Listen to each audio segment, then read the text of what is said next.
Hi guys, it's Sophia from ATAR Notes, and today I'm presenting the HSC Business Studies April lecture.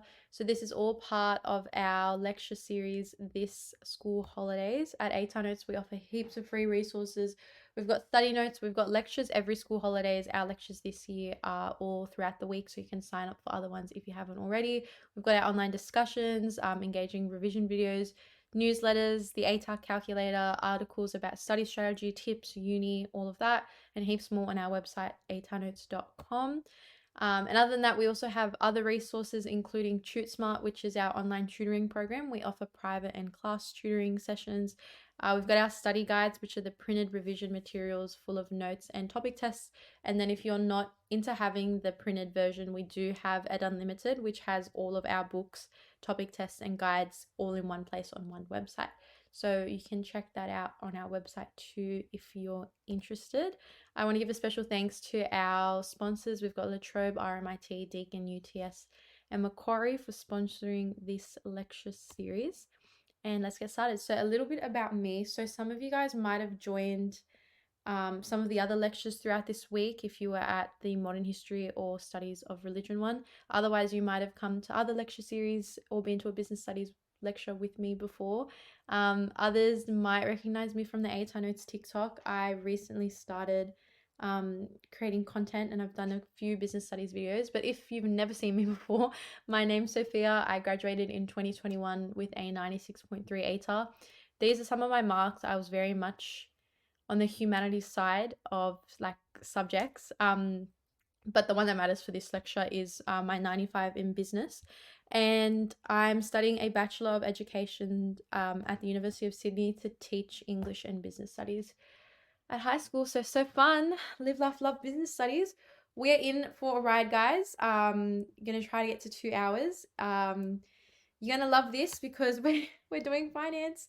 We're doing finance. I think I've only posted like 2 or 3 TikToks about business. But every single time the comments are all about how everyone hates finance. And don't worry, I hated finance, and I had some beef. I really didn't love finance. I wasn't really a math student, clearly from my subjects. And I don't know, I feel like after you do marketing or after you do HR, nothing's going to hit the same. And I think especially if you started with marketing or HR and then you go to finance, it's just not it. If you guys haven't done finance yet, this is going to be a great introduction. Obviously we're trying to get through as much content as possible. So we picked out some of the hardest dot points from role, influences, processes, and strategies. So it's got a lot of the content, but at the same time, it's not the full syllabus. It's most of it. I've also got case studies from Qantas in here as well. And if you have done finance, you can use this as a revision to brush up on your notes. All of these slides are downloadable, guys. So if you go below the live chat, there should be a resource button where you can download these slides and have a copy of them, come back to them. This lecture is also recorded. So if you get tired halfway through, you're bored, you already feel good with role and influences and you only want strategies, or you got to go, all good to leave. This is recorded and you guys will have access to these recordings up until your HSC. So you're going to have them for the rest of the year. Absolutely no stress. But yeah, we're going to go through most of the finance topic. Very fun. So whether you've started or you've already finished it, it'll be an either good revision or great introduction to it. I'm going to try and make it as simple as possible because I think finance is the hardest topic of business. I don't think that's like an unpopular opinion at all.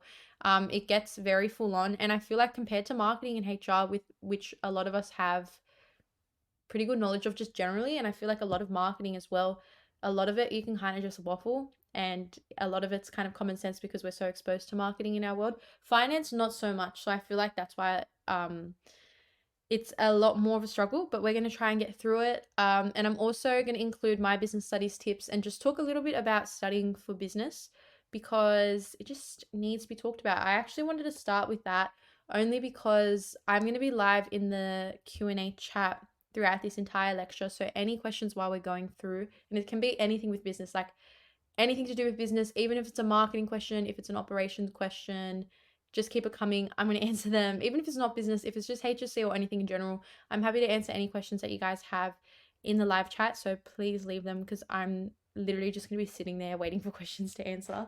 But I wanted to start a bit on surviving business studies, how to make the most of it, scaling in business studies, and all of that, because it's not spoken about enough. And I feel like when it is spoken about, it's business studies isn't given justice. So let's start with scaling for business, because there's this stigma that business studies scales horribly, and even if you do really well, you're just going to get scaled down, but it's not true.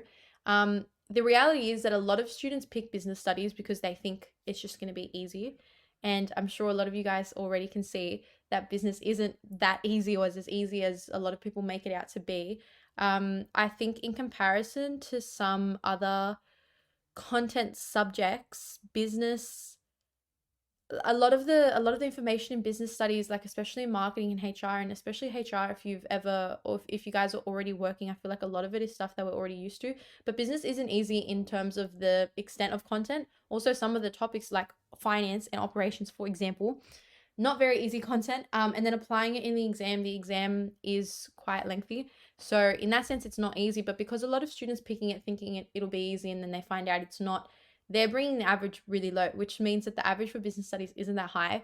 The good part of that is that as long as you're above that average, the scaling is all the way up. So as long as you can break even into those higher up bands, you're all good with business. And that's fortunately not too hard to do if you're studying the smart way. So let's talk about studying for business. I think that if you go into business studies and you have the mindset like, oh, even if I do well, I'm not going to do well because it's business, business scales bad.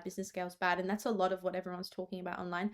Just try to block it out. I promise you, business does not scale bad. It was actually one of my best scaling subjects, even though I did Extension 1 English and modern history, which, you know, are known to be better scaling like humanities and like English subjects. Business still ended up being one of my best subjects, even though business studies was essentially one of the worst subjects that I was doing. So trust issues online. We don't trust it. Trust that if you do well in business, scaling is not going to affect you. And that's kind of how it is for every subject. If you're hitting the higher bands, it doesn't matter. Scaling really, really matters when you're in the average kind of band and you're falling into the average, which I will not let any of you fall into. And then scaling matters more for those really high scaling subjects, like physics and extension 2 maths, where it's really going to pull up your mark because of that average. Otherwise, don't worry too much about it. I feel like there's a lot of talk about scaling, and I fell into the trap too. And I used to think like, oh, it's business study, like who cares? Like even if I do well, it won't scale. Not true. I don't want any of you guys to believe it. So if you have any questions about scaling, ask in the box and we'll talk about it. But trust, pulling your weight in business is going to pay off. Let's talk about studying for business. The syllabus is everything. The syllabus is absolutely everything. It's absolutely everything. I cannot tell you how many questions and like past questions I've done across the entire paper, from multiple choice, from short answer, and from the business report and essays, where they literally just take the question word for word from the learn tos or the learn abouts. So a lot of the time, especially in multiple choice, you'll find that you don't even need to know what some of the content means. They'll just like copy and paste like syllabus dot points, and you just have to fill in or like select them from A, B, C, D.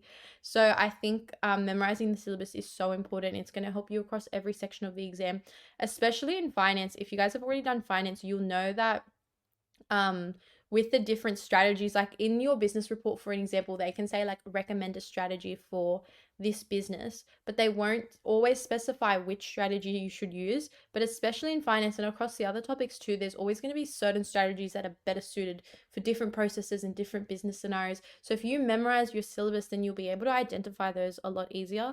And that goes for short answer as well, just being able to like match the point to the question. And that can only really be done with memorizing the syllabus.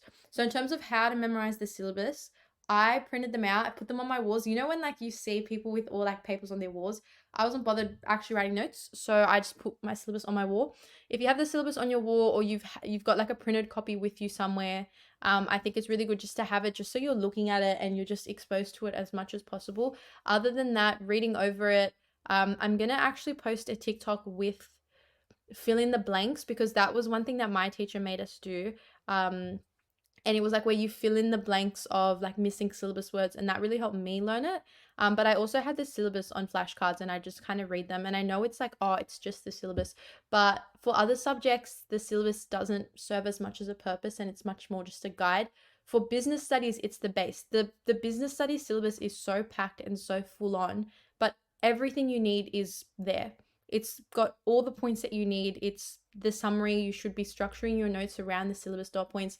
The learn tos are direct questions that they'll use in the short answers, and then also in extended responses. So we got to trust it. It's sacred. It is so important in business studies, and I feel like it made a really big difference with my marks, even though it was like just like memorizing the syllabus. Like, it sounds dumb to say it, but trust me, it's going to help you. Another thing in business studies, after you finish your notes, make a summary and a shortened version of them, and make them as simplistic as possible. So have summarized notes. I don't personally recommend going in with like 40 pages of notes for finance, 40 pages for operations, 40 pages for marketing, because when you stand outside like your trial like examination room, and when you like are right about to sit your HSC, the last thing you want to do is be flicking through like all these notes trying to find like one point, or like you doubt one section and you're trying to find, and you've got all these notes. The shorter your notes are by the end, the better. So you don't have to worry about it too much. You guys are halfway through now. But I think that in business, it's much more quality over quantity.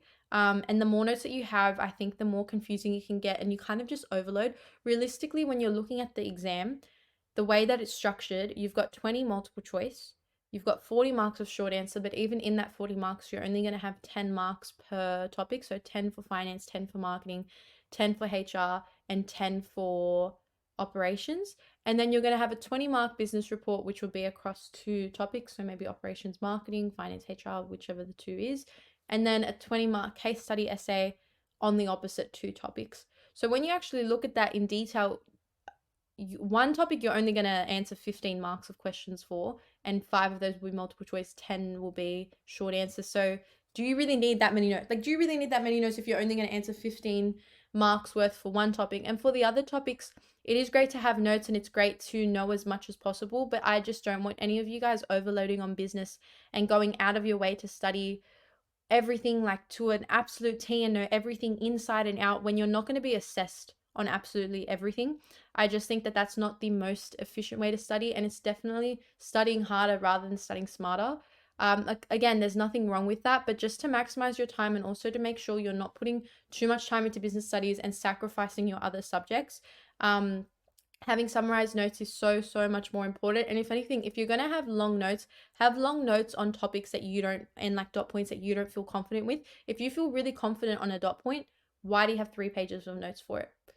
You don't necessarily need that. You can condense that into one and really try to make summary notes. So I'm not going to say like, 10 notes, 15 notes. Like, it's up to you guys how shortened you want them to be. But for the most effective study by the end, just to make it easier for yourself, the shorter your notes, the better.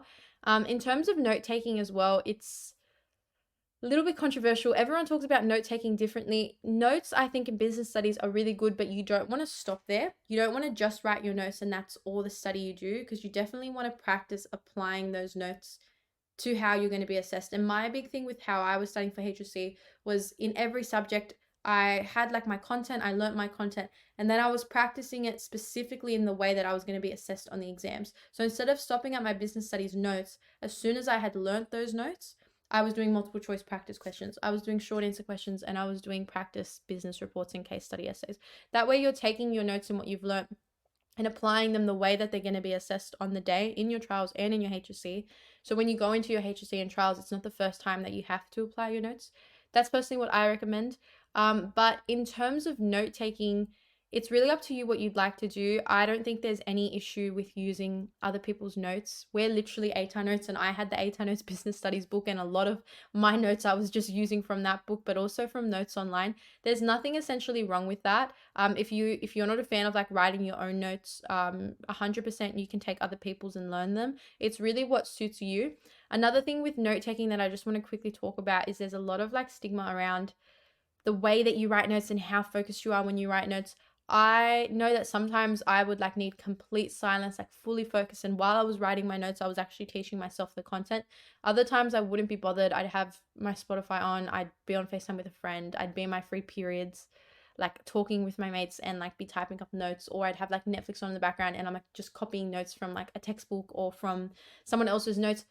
There's no issue with either of those. Of course, the more focused you can be writing your notes, and if you can be teaching them, that's great. But at the end, you're going to get the same product. And if you are finding it heavy, there's a lot of content in business to be fully switched on 100% of the time, keeping up on your notes. So I think that you should not feel guilty if you're falling into the pattern where you're just taking note taking really light, you're just focused on getting everything down. You guys are still halfway, so you have time to learn them and apply them. And again, notes shouldn't be anything more than the base. By the end of it, you really want to be working on past papers and practice questions, and that's something you guys can build up to with time. So yeah, no hate. We have no hate for certain ways of studying. I don't want to discredit any way of studying, but I also don't want you guys to think and fall into the trap that unless you're studying this certain way and unless you're fully focused writing notes and you're writing your complete own notes and you take nothing from online, nothing from anywhere else, that you're not going to get a band 6 in business. That's not how it works. And that's not how it works across any subject. I really believe that there's an issue with how studying is portrayed online, and even what I was watching on TikTok, on YouTube, on like all these study articles that I would read while I was in year 12. A lot of the advice was like, oh, you need to be studying this many hours this each week for this subject and sort it out this way and wake up at this time and do this many hours of study a day. Listen. I think with business studies, it's really a matter of studying smarter, not harder. And I think business studies is one of the best subjects that you can do that. So yeah, I think having those notes as a base, and no matter how you write them, as long as you're learning them by the end of them, it's all good. No judgment here. In terms of actually learning the content, I recommend flashcards for terminology, ratios, and case studies. I think that, especially because, I don't know, I was one of those ones. I had different color flashcards for the different topics. And you like highlight them, you get them all aesthetic, like you can organize them and tell yourself you're studying. There's different ways you can study for business studies, but I feel like flashcards are a really great way for memorizing. Because there was so much content, and I'm gonna sound absolutely insane talking about this, but I've seen it on TikTok that other students are using this technique, and it really worked for me. Because there's so much content for business studies, one thing you guys can try is teaching others. Teaching others is one of the best study techniques, I think, because if you can teach other people it, you best believe you can answer like a 4 or 5 mark question on it. And on top of teaching others, you can also identify where you don't know something very well. Like as you're teaching it to your friends, for example, in a free period, or like the person you sit next to, like just explain the content to them.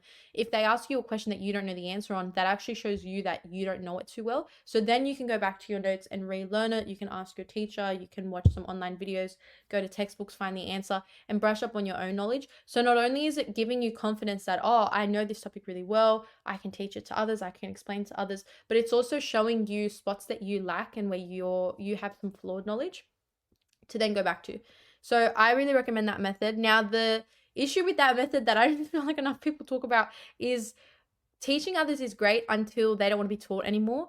And I feel like in your subjects, and I use this technique across all of my subjects, but I can't tell like one of my friends doing like chem. I'm not going to be like, hey, do you want me to teach you, like, do you want me to teach you the financial processes, or do you want me to teach you the financial strategy of working capital management? Like, they don't actually care. They don't actually care. So that's an issue there, where if you like, what if your friends already know the content really well? What if they don't want to hear it? What if you don't want to sound too repetitive? The way to get over that, and it comes at the cost of your sanity and at the cost of your self-esteem, but 2 ways that I got over that. One way, it sounds psychotic, but I would go onto like my camera, like on my phone, and I would just record myself and just speak to my camera as if I was like teaching. And I'd sometimes go for like 1 hour. Like, this girl would not shut up, but I would just explain all the content to myself and just kind of talk to myself. And because it was being recorded, I felt a bit more validated than just sitting here and talking to myself. And if I wasn't doing that, this also probably sounds even crazier, but I had an animated photo of like a classroom of like kids, but they were not actual kids, but like animated, on my wall. And then I would just sit and talk to them as if I was explaining the content to them, as if I was like a teacher, which I think I just manifested my reality, because now I'm studying teaching and I'm starting to become a business studies teacher. So she really manifested there. But those two techniques really worked for me because sometimes people don't want to hear it, and I didn't want to go on and on teaching others. I could just delete the videos after. You got to obviously clear up some storage on your phone to do those long videos. But I've seen it on TikTok that other students are doing that as well, and I think it's a really great study technique, not just for business, but for content subjects in general. If you can explain it to yourself, it really helps your confidence and shows you what you know best and what you don't know, and then that can expose where you have to go back to. So we love that. I really recommend that, and that can really show you which syllabus points you feel best with and which you need to brush up on. I think the best study combo is starting with notes and then past papers and practice questions. You guys aren't at a point yet where I even recommend past papers. I don't think you guys should start doing past papers until you finish all the content. If anything, you can try multiple choice questions, but you guys can't even do all of the multiple choice sections yet. And like, you could if you wanted to, but it wouldn't be as effective as when you've finished all the topics yet. So unless you guys are very close to that, I wouldn't actually recommend past papers yet. I know a lot of the advice is, oh, do past papers. Past papers is the best study. Past papers is the best study when you can sit them in full and when you feel confident in the content. Otherwise, I don't really recommend it yet. If anything, practice questions and specific multiple choice questions on topics that you've done, specific like the 10 marks from the short answers on marketing if you've done marketing, or operations if you've done operations. Just going to specific parts rather than forcing yourself to do the paper and just kind of guess, and if you don't feel too confident on the section, still doing it. I'm not a very big advocate of that. Also with past papers, especially the first few ones you guys sit, do not be fooled and do not feel guilty if you have like your notes open next to you. I remember the first few past papers I did, I had my notes with me, and I remember telling some of my friends that. My friends were like, oh, what's the point of even doing it? Like, that's not even a proper past paper. But there's no right or wrong way to study, and I started like that, and with time was completely fine doing like a 3-hour past paper on my own. And same with other study techniques. I feel like there's a lot of stigma, and it's like, unless you study like this, even like when I'd like be on FaceTime doing notes, or I'd like be listening to music, doing my notes, like a lot of the online conversation is, unless you're doing it this certain way, it's not effective study. Not necessarily. Not necessarily. There's different ways you can study. There's obviously the most effective study, and there's light ways of studying, like passive studying, but that doesn't necessarily mean it's bad studying. In my head, study is study. And it's much better to start with light study and build into heavier study than to not study at all, or to, even worse, force yourself into a studying technique that doesn't work for you. So this is just your reminder, and this is just your confirmation. And I'm only saying this because I wish that I heard it when I was in year 12, that there is no ideal, you have to study this way, this is the only way you're going to get a band 6. I got a 95 in business, and I started off doing past papers with my notes like on my laptop open right next to me, with my syllabus right next to me. I was listening to my Spotify like playlists, and I would have Netflix on in the background, typing up notes, copying notes from other notes and using other people's notes, but also notes from textbooks, everything. It's fine. I used other people's case studies. It's fine. There's nothing wrong with that.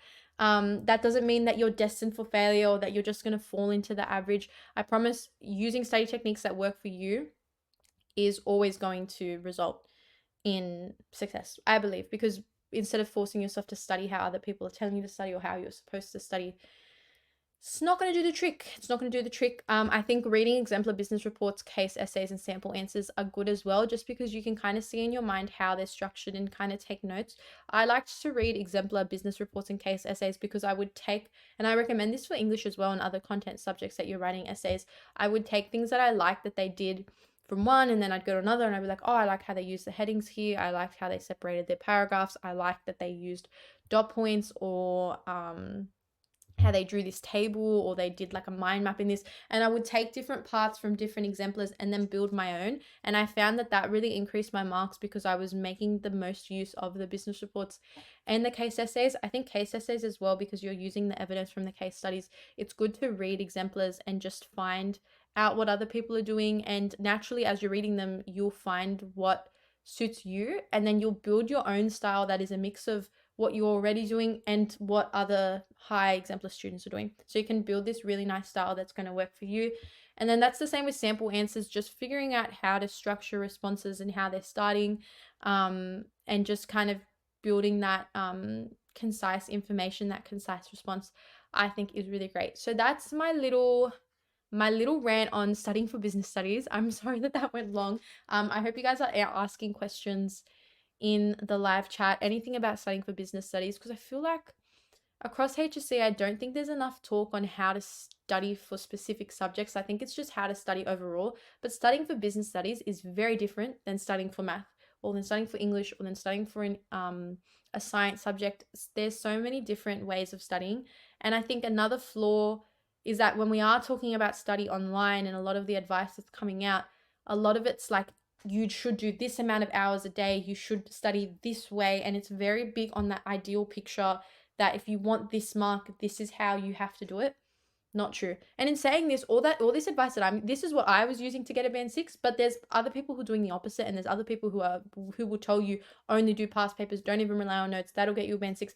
Everyone's going to give you different advice. My advice is coming from a place where I felt guilty because I wasn't following that like typical ideal student, and because I wasn't in that era and I wasn't doing this amount of study for business each week, and I wasn't getting as many past papers as I thought I had to done, I had this idea that I just wasn't going to do that well in business studies. So when I ended up with a 95, I was actually pretty surprised. I was aiming for a band 6, but after the exam, I was like, oh, high band 5, low band 6. I wasn't expecting a 95 at all. And I think a big reason to that is because I was so stuck in this comparative mindset, and I was so like consumed by just the idea and like the perfectionism of how you have to study, all of that. So I wish I heard this in year 12, and I don't know if this is going to help anyone, but hopefully it can help a few of you. Study what works for you. Don't feel guilty for not studying how everyone else is studying, and definitely don't listen to what other people are saying. I had friends who were like, oh, I can't believe you'd leave this last minute, or I can't believe you'd study this way, I can't believe you'd just trust other people's notes. Do what works for you. Do what works for you. Trust in what works for you, and you'll see the outcome. Another thing, it is school holidays now, and by the time you guys are watching this, it'll be, around halfway of school holidays. If you have not gotten any work done, or if you have gotten barely any work done, do not feel bad. Do not feel bad at all, I promise you. Again, a lot of the advice online is spend your school holidays, get on top of everything, all of that. My advice is take it chill. I think it's so good to have a break. And if you have been on top of your study, that's great as well. But again, there's no one way that you have to do year 12. And if you don't do it like this, there's no way you're going to get a good ATAR.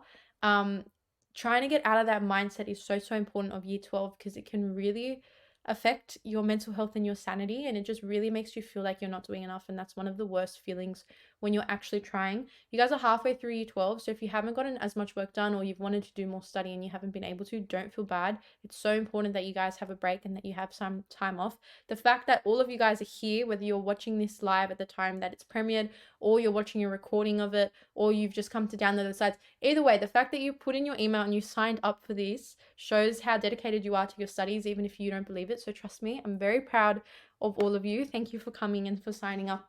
Either way, if you're watching the recording or if you're watching it live when it's premiered. But it's school holidays. Take a break. If you're struggling to get started with study, and I'm happy to answer any questions on this in the live chat. If you're struggling to get started with study, my advice is to start really light, and that's like start writing and catching up on some notes. Have your Spotify on.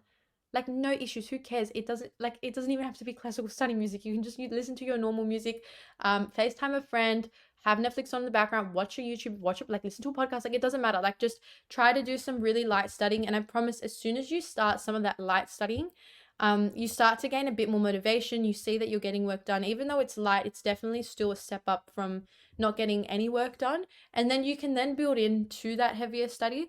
If you have really been on your holiday grind, I respect it. I really struggled to get on like the holiday grind. If anything, while I was like, especially my April school holidays when I was in year 12, I only really got on the grind like the last couple of days, because I was like, oh my gosh, like I'm going back to school, need to get this together. And I had like my little like, I'm going to be better this term. I'm going to really try this term, everyone. Like this term, like I'm going to actually study. I'm going to get on top of it. You know how you get that motivation boost like right before you go back. But otherwise, I was studying pretty light. And I went back into the term just feeling really refreshed and ready to go. So don't feel too guilty if you haven't got any work done. If you're looking to and you're just really struggling to start, I think the best thing you can do is just starting with light study. And again, if you're like, if in your head you have that voice and it's like, oh, but what's the point? Like, it's not even proper studying. Try to get that voice out of your head. That voice is definitely influenced by just like the conversation about the ideal student and how you have to study, but it's not true. Any study is good study. Even if you've like listened to music and you like catch up on heaps of these notes, you can turn that music off, and when you feel more influenced and like more motivated to study, you can stop. You have all the notes done, and then you can learn them. Then you can turn them into flashcards. Then you can start teaching yourself, but you've already got that base done. And that base, even though you did that base in a light or in a passive way, there's nothing essentially wrong with that. And this is your reminder of that. Anyways, I'm going to stop now because I'm going on a rant. I really wanted to just start with like how to survive business studies, because I just feel like business studies just needs to be spoken about more.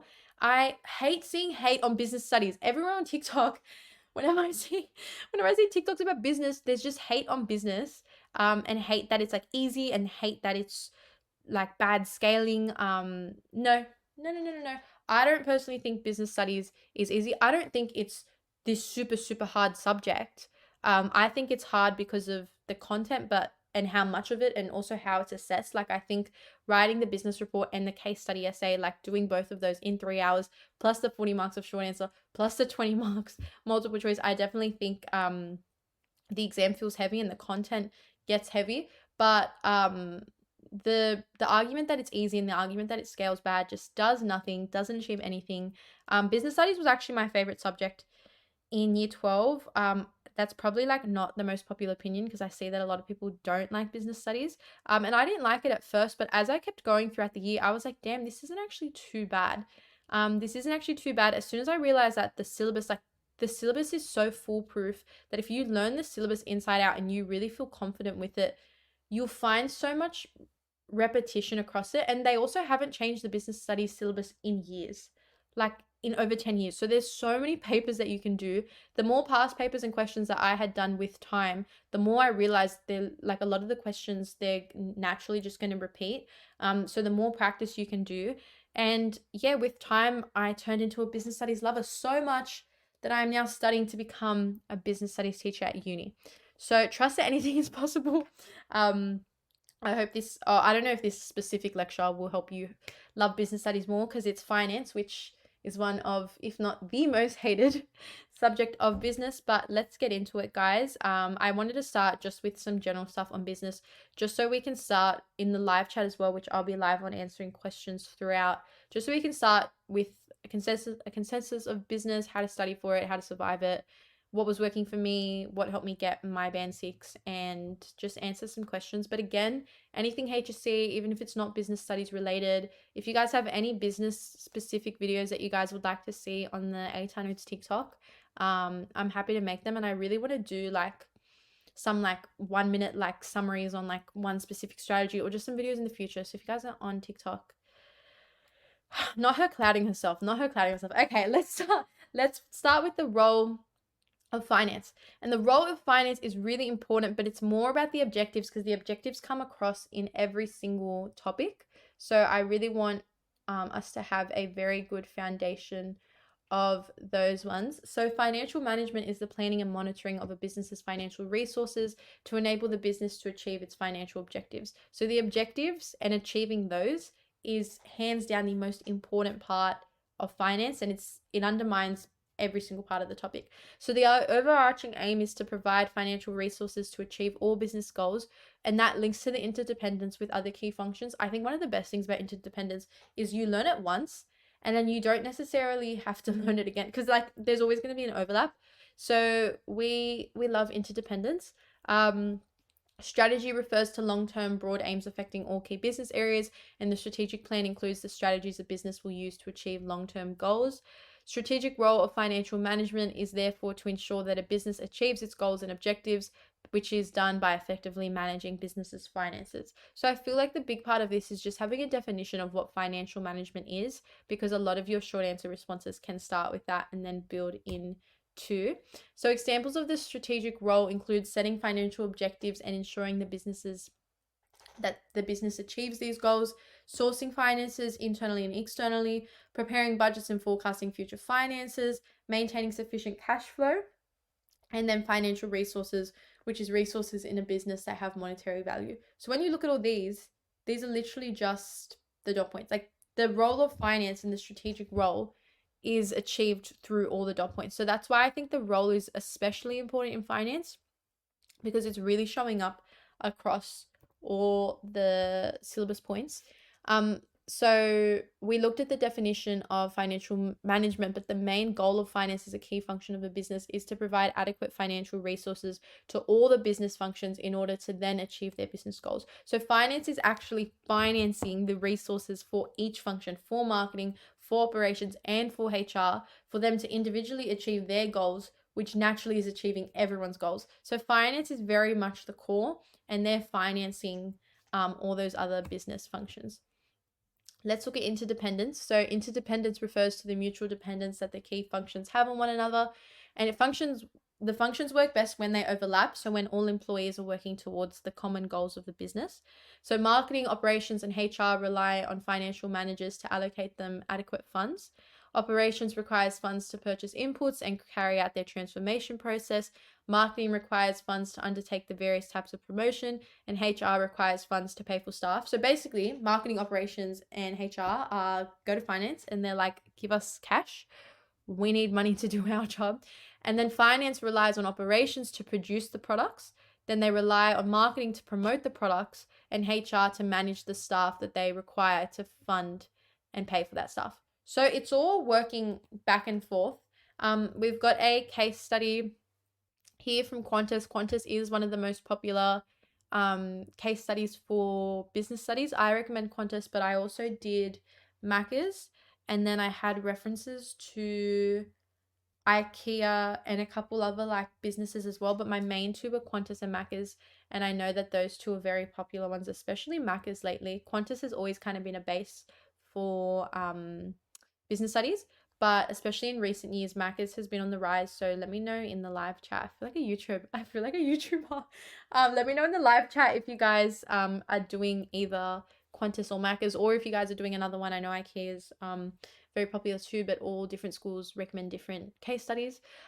So for Qantas, the funding, the marketing strategy has been through new check-in facilities, new carriers flying into China, and a budget plan including Jetstar. And that's been evaluated by analyzing sales, market share, and profitability. To fund HR, they've been paying the staff monetary and non-monetary remuneration, training development. Can't speak English today. It's my second lecture, guys. Financial decisions affecting HR, affects the staff levels in industry disputes, outsourcing, launching new airlines and cutting flights, and operations. They fund, and finance is funding the fleet renewal, raising the budget and cost controls. So in between 2013 and 2014, they spent 1.9 billion on new planes. So that's just really showing the interdependence between the two, and how they're overlapping with each of the functions. Let's get into the financial objectives. Now, I am not going to shut up about the financial objectives today, because financial objectives come in so heavily in processes and so heavily in strategies. So it's really just connecting role strategies and processes all together. I feel like there's so much overlap between them, and as soon as I recognized this when I was doing business, finance got a lot easier. I seriously hated finance. There was nothing more I hated than math, and our business teacher told us that like finance, like you had to do like the ratios in the math, and I was like, no, clocking off, not for me. I'm not a math lover at all. So I really didn't like finance at the beginning, but I found it easier as soon as I started connecting some of the dots. And I think one of the biggest dots to connect is just realizing the importance of objectives, and how understanding those at a base is going to help you across the other topics. So let's start with profitability, which is my favorite. We love profitability. Profitability is the best financial objective. Profitability comes up in all of business studies. I never want to hear, and this is a threat. This is a threat. I never want to hear that you guys aren't talking about business goals and maximizing profits in your business studies reports. Like, even in your case essays, every business at its core, the goal is to make a profit, is to maximize profits. Whether you're doing a finance report, whether you're doing a HR report, whether you're doing operations, profit always comes in. Profit always comes in, and it's always a very big base goal. So profitability is very good to have a good understanding of, and it will help you across the other topics as well. It's the earning performance of the business, and it indicates its capacity to use its resources to maximize profits. Profits satisfy shareholders in the short term, but in the long term, that sustainability is the most important consideration for any business. And to ensure profit maximization, financial management must monitor revenue, pricing policies, cost, expenses, and assets. What a coincidence that comes in processes and strategies. Then we've got liquidity, which is the extent to which a business can meet its financial obligations in the short term. Businesses must have sufficient cash flow to meet their financial obligations or to be able to convert current assets into cash. And then by controlling that flow of cash in and out of the business, financial managers ensure they have adequate funds when needed. And that's especially in terms of an emergency. The last thing you want is, all your workers leave, or a machine goes out, a car breaks down, and you don't have that money in the short term to quickly cover that. So the more liquid you are, the better. Efficiency is the ability of a business to minimize its cost and manage its assets so that maximum profit is achieved with the lowest possible level of assets. I'm going to talk about this a little bit more later, but a lot of students, and I think a very popular misconception of business studies is that the more assets you have, the better. Like the more cash you have, the more inventory you have, like all the stock that you have, like yay, like the more accounts receivables. But that's not generally the case, because if they're not being managed well, you're at risk. So we're going to look at that a little bit later. But efficiency is really important because it's making sure you're achieving maximum profit with the lowest possible level of assets to balance that out.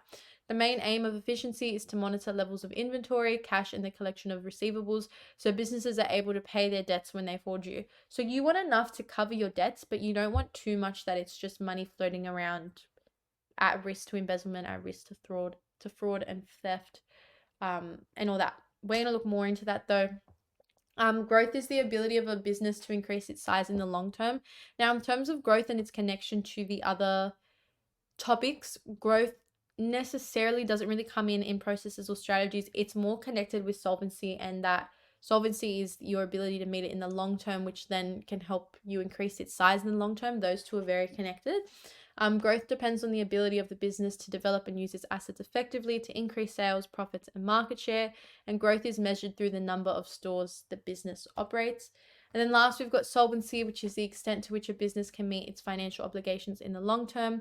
Gearing is the proportion of debt and the proportion of equity that is used to finance the activities of a business. And we're going to look at the difference between debt and equity as well, because that comes up a lot in this topic as well. So the connection between the two is that businesses measure how solvent they are. So they measure how able they are to meet their obligations in the long term through the gearing. And gearing is just the percentage of assets that are funded by external sources, like debt. So we're going to go into all of that, but I hope that you can see that a lot of these ones are really just coming in the processes, and especially in the ratios. They're all being assessed, and you can determine each of them and the achievement of these objectives through the processes. So let's look at some case studies. We've got Qantas, our fave. So for liquidity, Qantas operates on a negative working capital position, meaning they hold very little reserves and use the cash received to pay long-term debts and reduce interest payments. Qantas has facilities in place for such a standby facility of $300 million to draw cash when needed to pay creditors. So they've got that facility where if they need the cash, they can draw 300 million of it. But they work on a negative working capital position so that they don't actually hold those assets very much at all. Like they're holding very little reserves, and the use of cash is paying off long-term debts and reducing interest payments. So they don't actually hold on to those assets as much. And you'd think, oh, Qantas is they're making crazy profits. They've got so much money, but they're still not holding on to their assets. And that's really at that point where the more assets you have, it's not necessarily a good thing. You're much better off managing them and balancing them and monitoring those assets. I'm so sorry. My nose is like so itchy. So you're going to see me like scratching it half of this lecture. Profitability at Qantas in the airline industry is relatively poor. So in 2014, due to high fuel prices and weaknesses in the domestic airline industry, Qantas suffered a major loss of $646 million. In 2017, it turned around and reported a $1.4 billion profit. And it shows the the effectiveness of Qantas' recent financial strategies, specifically its cost-cutting measures via their transformation plan. And you can look in the case studies. You don't even necessarily have to use them from other people's notes. If you're bothered, you can always search up online examples as well. And there's so many online statistics that you can find. But I think for profitability, it's good to show a difference of how maybe at one point they weren't too profitable, and then with time they were. COVID is so good to bring up in business. I'm sorry, my grade, we were affected by COVID, and you guys would have been as well. But I brought in COVID at any point in business reports, in case study essays. I was like, due to the influence of the COVID-19 like virus, like epidemic, like bring it in, bring it up. And I think especially for case studies, you can show how, like, obviously during COVID the airline industry was relatively poor profitably because people weren't traveling and couldn't travel. And then you can show how since restrictions have been lifted, there's been a growth in how they've become more profitable and how they've worked with the government to become more profitable, all of that. But I think COVID, like, we're gonna use it. It happened to all of us. We're all victims of it, so we're gonna use it in our business studies reports, and our answers. Even in short answers, I feel like every single business was affected by COVID. Some businesses for the better, a lot of businesses for the worse with the closures, but others for the better. And when you look at like online businesses and how many businesses were forced to turn online after COVID, but now are completely online. There's so much you can talk about with COVID. So I definitely recommend that if you're struggling with case studies or just making those connections. I think COVID is, I was about to say I think COVID is great. No, but I think COVID is a great way that you can like maximize case study responses and bring things up. For efficiency, Qantas's efficiency has increased in recent years due to decreasing total expense ratio. This has been driven by the introduction of new and efficient aircraft such as the Dreamliner and new IT systems. So again, this is role of finance, but we're bringing up the expense ratio, which is a process. So it's just showing the overlapping between the two. And that's why I think having a base of these is important. In 2014, for growth, Qantas cut costs and ordered for new planes, specifically in Asia. But because there's been bounce backs in profitability, they've been introducing new routes, such as its direct flight from Perth to London. So that's already showing the growth. And then for solvency, in 2014, Qantas's gearing rapidly increased due to its falling profitability. However, their recent turnaround in profitability enabled them to reduce their net debt. As a result, Qantas has reduced its gearing, making the airline more financially stable, evident in their improved credit rating. So in terms of the case studies, these are just some examples, but having just a base understanding of what these objectives are really goes a long way in business studies, because what you'll find, and what I'm going to show you guys, especially when we come to processes and strategies, is that there are specific ratios for each of these objectives, and then specific strategies that you use for each of those ratios to achieve each of these objectives. So there's very much a connection between the three, and finding out that connection can really just help you identify, okay, which strategy should I use, which process should I use, what should I talk about, because it's not always specified in the exam, and that's where you can fall into mistakes. So let's look at this one, guys. It's answer in the chat. Solvency is the ability for a business to, is it A, maximize its profit, B, increase its market share, C, meet its long-term financial commitments, or D, meet its short-term financial commitments? So let's leave it in the chat to all those watching live.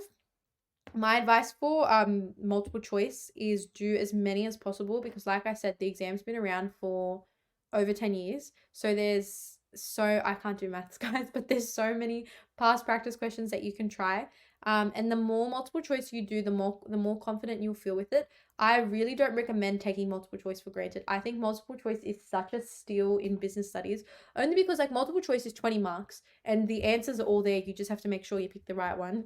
I know that's like easier said than done, but in that compared to a 20-mark business report, like on the spot, you've got no clue what they're going to ask. You've got no clue what topic they're going to ask. I just think that making use of the 20 multiple choice is so important, because getting 20 out of 20 there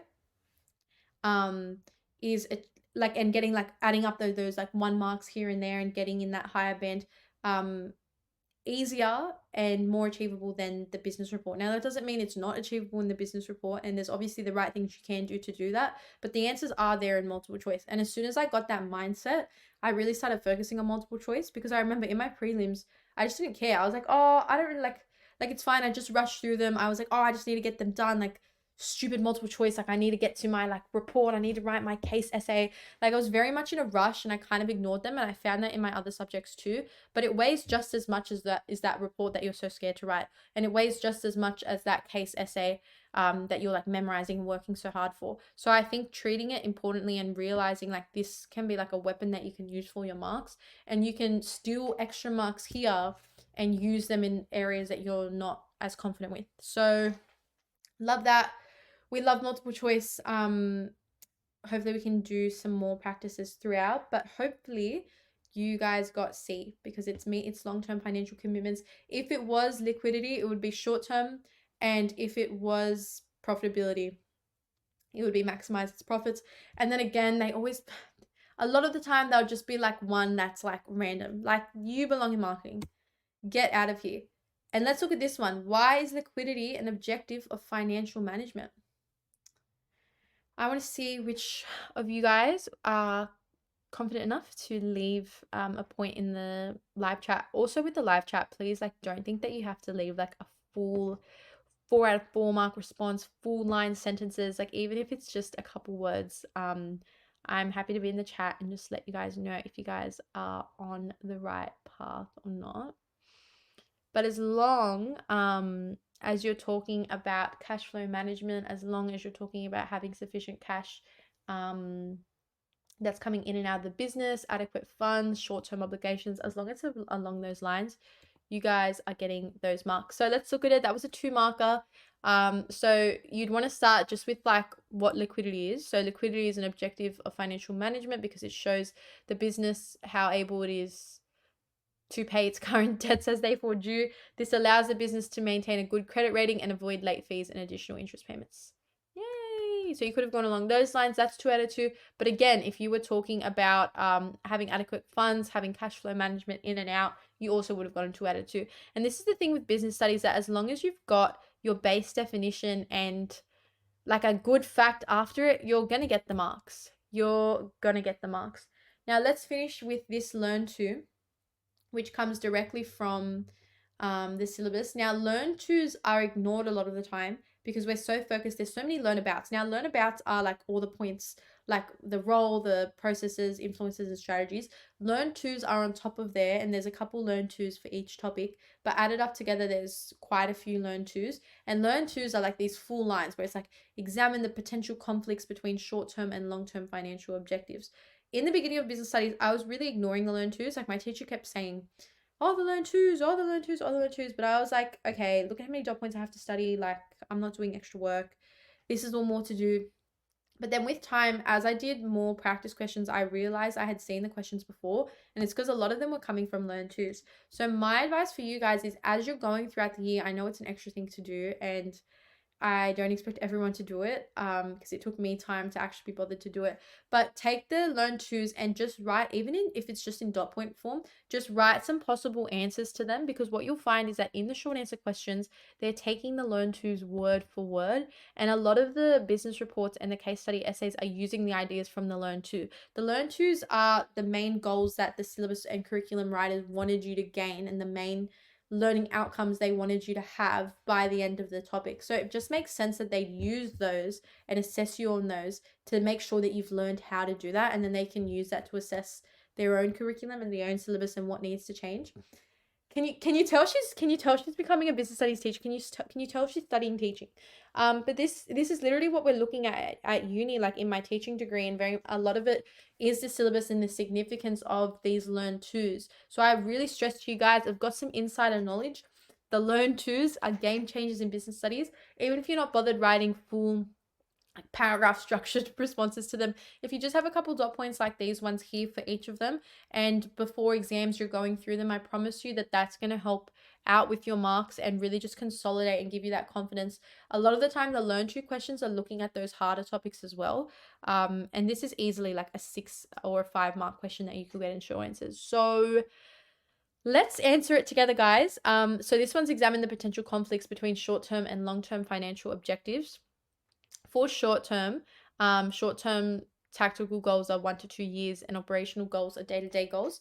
These goals are reviewed quite regularly to see if targets are being met and resources are being efficiently used. So again, they're very they're set in like a short-term period, so naturally they're going to be reviewed regularly in that short-term length, while long terms are strategic goals, which are 5 years plus for a business, and they're really broad goals in which each broad goal requires a series of short-term goals to assist in meeting that long-term goal. So there's an overall long-term goal, but to achieve that long-term goal, we need to achieve all these little things first. And that broad goal is pretty broad. And then, did I just say that broad goal is pretty broad? I would think so. I would think so. That long-term goal is pretty broad. And then their progress is reviewed annually to determine if changes are needed. So instead of reviewing it regularly, it's reviewed annually. So when you're looking at the conflicts between them, a big thing you'd say is that the short-term goals are on a 1 to 2 year or day-to-day basis, depending on whether they're tactical or operational. And because of that, they're reviewed regularly. They're also more specific because they're set in that shorter time period. So they do have that ability to have more detail and be more efficient, while in the long term they're much broader. They're strategic goals, so they're 5 plus years, and because they have that longer term meeting, they're reviewed annually. That's the difference. That's done. There are your marks. That's your response. And guys, this is how much love I have for all of you and for business. I wanted to give you guys an exemplar just so you can see if you guys aren't bothered, and I wanted to also give you this so you can see that there's no like one way to answer the learn twos. You can answer the learn twos and put it into dot points if that suits you, or if you're bothered, or if you honestly just prefer having a full response to it that you can read and study it, you can write one. So again, these slides are downloadable if you're not looking to download the slides right now, or if you even just want a screenshot to add to your notes. I recommend it only because this is a learn to answered for you, so you don't have to do it by yourself. But this is an example response, full marks exemplar. For example, with the long-term financial objective of growth and expansion, businesses must assess its asset structure to increase sales, market share, and profitability. Expanding the business will broaden customer reach and increase engagement, providing benefits in the form of increased sales and long-term profitability. Business growth opens up favorable financing opportunities, attracting investors who can assist in providing additional funds when needed. However, in funding the business's expansion, there is an additional liability that needs to be paid. If the funds required for business growth and expansion are sourced using external debt instruments, then interest also needs to be paid, thus lowering solvencies while increasing gearing. This decision to pursue long-term growth may cause conflict with short-term objectives such as profitability and liquidity. As a result, cynicism among shareholders and investors may arise as the increase in interest and additional financial expenses impacts on the business's profitability and their ability to maximize their return on their investment. So this one is very exemplar, clearly, and it's bringing in very specific goals. So this is more just like a general understanding of the conflicts, but this is linking them to the financial objectives, and the long-term financial objectives are solvency and are growth, while the short-term ones are liquidity. Profitability can go across both because you want to be profitable in the long term, but you also want to be profitable in the short term, and then efficiency. So just splitting up those objectives and just understanding how they can be long term and how they can be short term. But naturally, liquidity, which is meeting financial like being able to like pay like financial obligations in the short term, naturally that is a short-term objective, just like solvency is being able to meet financial obligations in the long term. Naturally that is a long-term objective. So just being able to go back to each of these and identify, okay, which one is a short-term, which one's a long-term, and how can they all clash with each other is very important. And that comes up in this learn to. It starts with this base goal and then it moves into how those long-term financial objectives and those short-term financial objectives are affecting different goals of the business. So if you guys wanted an example of how to answer that, there's one here. Let's move into influencers, guys. Okay, for influencers, we specifically chose to look at some of the harder ones. Honestly, I think most of the finance influencers are pretty hard. I think they're the hardest influencers out of all the topics. But can we actually talk about this in the chat? Is influencers just not underrated in don't you think influencers is a bit underrated in terms of how hard it is across all the topics? Like I feel like even in marketing and HR, influencers is where it gets heavy, but like I feel like the marketing strategies are easier than the marketing influences. And same for HR. I think marketing strategies are easier than HR influences. Can someone affirm me? Or someone disagree with me? Let's talk about it. I want to talk about it in the chat. I want to start some discussion about that. My nose is still so itchy. I'm so sorry. I can never let myself rewatch this video because I'm literally just scratching my nose the whole video. I don't know what's going on. But we chose government because government is one of the harder ones, where a lot of students are losing marks. But on top of that, it's also one of the learn twos. So one of the learn twos is analyze the influences of government and the global market on financial management. So the big one you guys need to know for government and for finance is ASIC. So ASIC is the Australian Securities and Investment Commission. Let me just tell you now, ASIC and ACCC always get confused, always. ACCC is always going to come up in marketing because it's got to do with fairness in trading and in the market, while ASIC is always got to do with finance. So a lot of the times in finance multiple choice questions, they'll give you ASIC, they'll give you the ACCC as an option, but it's not that. A lot of the times when they bring up different statutory commissions and different bodies, your answer is going to be ASIC. So it's an independent statutory commission who is accountable to the Commonwealth Parliament.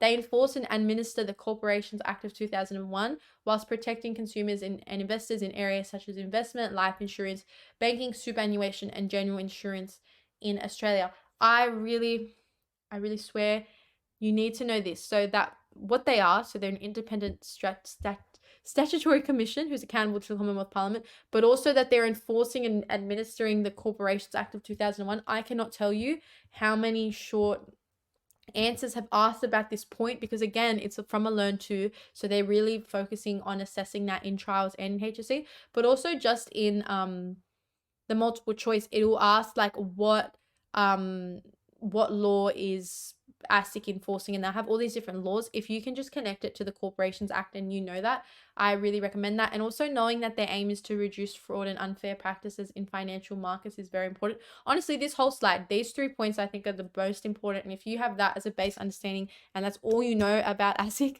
I think it'll still take you far. I think it will still take you far. They collect information about the companies, such as the financial information that companies must disclose in their annual report. If any business is found to be in breach of these laws, ASIC will investigate the matter and determine an appropriate remedy, whether that's civil or criminal. And then failure to comply with ASIC's rules and guidelines will lead to a deterioration in the business's reputation and trust. So these are just some general points about ASIC. It's very big to do with protection from fraud and unfair practices. And then again, with like even with the deterioration, if they're not complying with ASIC's rules, ASIC goes and exposes them, and that's when you'll see businesses on the news that like the ASIC has like exposed. That deteriorates their reputation and trust. That deterioration of reputation and trust leads to reduced sales. Because if I saw a business that was like it's like involved in like a lot of fraud or like embezzling money, or like financially was really unfair in their practices, you're not going to want to support them. And a lot of it's kind of like cancel culture. It's like cancel that business, we don't support. So that's why ASIC's really important, in the work that they're doing is really important. Then there's company taxation. I'm so sorry. I promise these are like, honestly, all of like, I'm not even gonna lie, I really wasn't a fan of many of the influences of finance, just because you know what's also and sorry, I've just got the syllabus up next to me. The banks, unit trust, finance companies, superannuation funds, Australian Securities Exchange, investment banks, and life insurance, that buff sale, however you guys say it. Nah. I really hope that some of you guys have done finance and this isn't your introduction. This isn't for everyone an introduction to it. If you've done finance, you know what I'm talking about. The influences are just not pretty. The influences are not pretty. The influences were not making me love business studies too much. But this is company taxation. So all incorporated Australian businesses are required to pay company tax on their profits earned in the financial year. And company tax is a proportional tax. It's levied at 30% of the company's net profits and is paid before profits are distributed as dividends.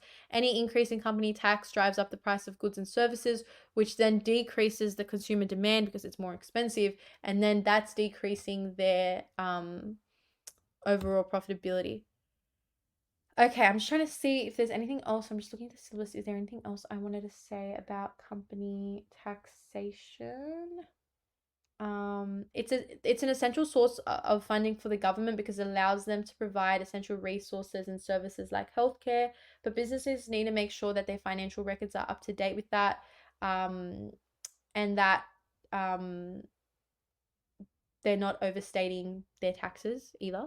The final influence that we're going to look at, and again, it's from the Learn To, so gotta come up, gotta come up. This Learn To is the influences of government and the global market on financial management. I really want to focus on global financial management in this lecture because I remember when I was in school, it was something we just briefly touched over, and even my students that I tutor for business studies now, no one really feels confident with global market strategies. And I hope that some of you do. I don't want that to be a generalization, but even when I was doing it, I was just kind of like, oh, I'll focus on the other strategies. Like, it's not even in Australia. Like, what's the chance it comes up?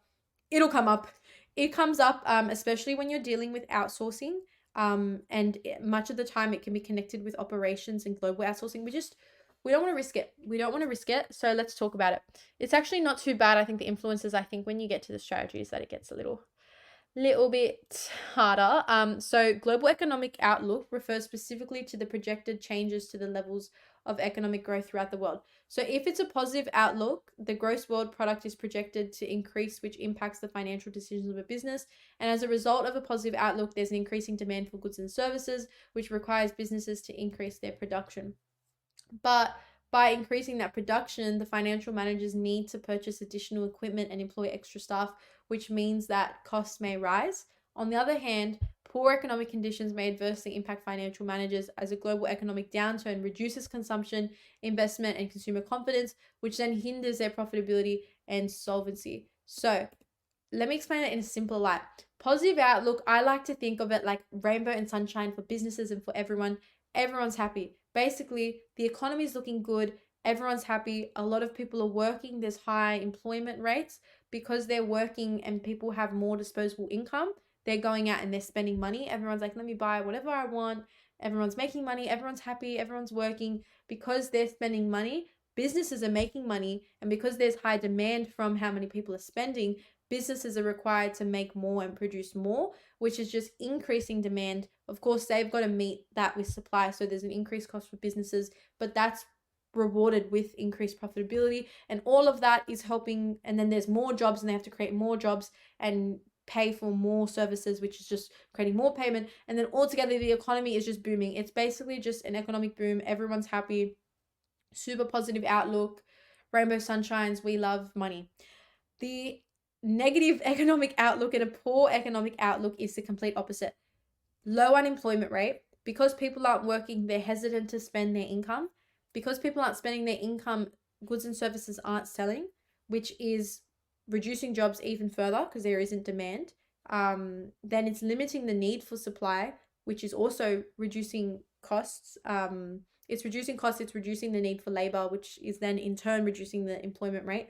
And then businesses and also banks don't really feel confident giving out loans because they know that we're in like a negative economic outlook and the economy is kind of in a downturn. While in the positive outlook, banks are like, you know what, have this money, like we trust you, like everyone's spending, take it.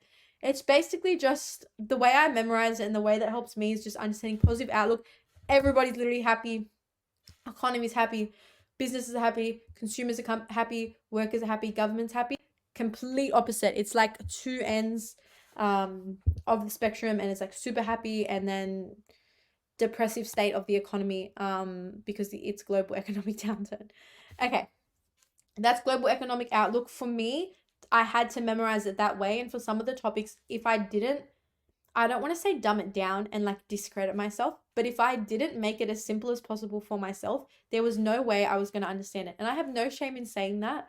I don't want you guys to think, and I really wish that I wasn't as hard on myself as I was when I was in year 12. But sometimes I'd be dumbing stuff down and I'd be like, man, I'm so dumb that I like had to do this, like as if like students that are doing well did it. And like I still got the marks, and that's not me being like, yeah, guys, like I got a band 6 in business, but I didn't even study, or like I studied in this like super dumb way. It's not even to flex. It's more just to validate any of you guys that are going through it.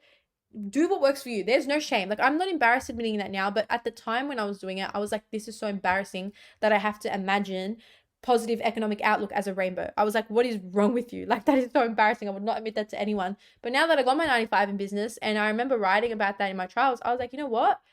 That that was smart. That was smart, and that helped me, so it's validated. So yeah, that's my rant. I'm very big. Clearly, I hope you guys can see I'm very big on this whole picture of what you're supposed to look like compared to what you're actually doing. Do what works for you. It worked for me, got me the marks I needed. So don't feel embarrassed if you have to dumb things down in business. There's no shame in that. There's so much content.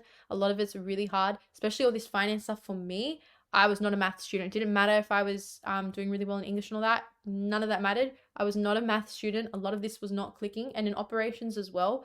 My brain just wasn't. I don't really think it was wired in that way. I was very much like an English history student in year 12. So these topics just weren't. Business wasn't businessing. Like, it just was not connecting. I couldn't connect the dots. So unless I found ways that were working for me, and you'll see it later when I get to some other topics, there was no way I was going to get through them. So yeah, I recommend simplifying it as much as possible for yourself and feel no shame in it. YOLO, live, laugh, love. Let's keep moving. For availability of funds, it's the ease which a business can access funds for borrowing on the international market. And that comprises of various institutions who lend money to individuals or companies seeking to raise capital. But there's obviously various conditions and rates that occur. And they're primarily based on risk, demand, and supply in the domestic economic conditions. So, for example, the economic downturn of the global financial crisis in 2008 to 2009, scratch your nose one more time, I'm so sorry, had a critical impact on the availability of funds for companies, which led to a sharp rise in interest rates because there was such a high level of risk in lending. And then that availability of funds also affects businesses' financial management because it affects whether or not they're going to obtain adequate funds to then successfully expand, which is then affecting their growth, which, not to say I told you so, but everything in financial objectives links to one another. The final one is interest rates, and this comes up again in global market strategies. Interest rates are the cost of borrowing money, but the higher level of risk involved in lending to a business, the higher the interest rates. So with Australian interest rates generally being higher than developing companies, Australian businesses a lot of the time are tempted to be like, you know what? Why would I pay interest rates here when they're higher than developing countries across the world, when I could just go there and take advantage of the cheaper and lower interest rates? But they don't realize a lot of the time that they're proposing themselves to risk because as a business, they're susceptible to exchange rate movements. Just because it's cheaper now doesn't mean it's going to be cheaper in 5 months' time or in 6 months' time when that whole contract is sorted and confirmed. So a lot of the time businesses are like, you know what, we're just going to go to this country, we're going to go to this developing country, we're going to take advantage of how cheap their exchange rate is, how cheap their interest rate is, and like get our bonus. But it doesn't always work like that, and it is risky. So here is a case study. So for finance, for economic outlook before 2009, they were benefiting from the impacts of globalization because obviously that was increasing their demand for services, and it was reflective of their all-time high net profit of $970 million.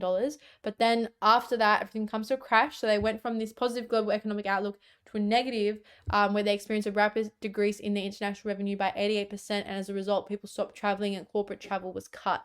So that just shows how, like, that's what I mean. Like, it's two sides, and it's like rainbow, sunshine, happiness, $970 million profit, and then 88% decrease in revenue before and after. That's why it worked for me. Availability of funds. So since the global financial crisis, the supply of funds has been lower in Australia and overseas Qantas due to the closure of many financial institutions. And a lot of global financial institutions were also implementing stricter lending criteria. So Qantas was assessed to be riskier because they had reduced profits in 2014. And again, when lenders are looking at, do we trust this business? They're looking at the profits they're making. And if their profits haven't been too high, they're not essentially going to trust to lend you as much as you might want. And for interest rates, Qantas is exposed to movements in interest rates in Australia and overseas. As interest rates increase, so do the interest repayments Qantas pays. Qantas has shifted most of its operations overseas and is more cost effective to fund them from an overseas bank due to lower interest rate.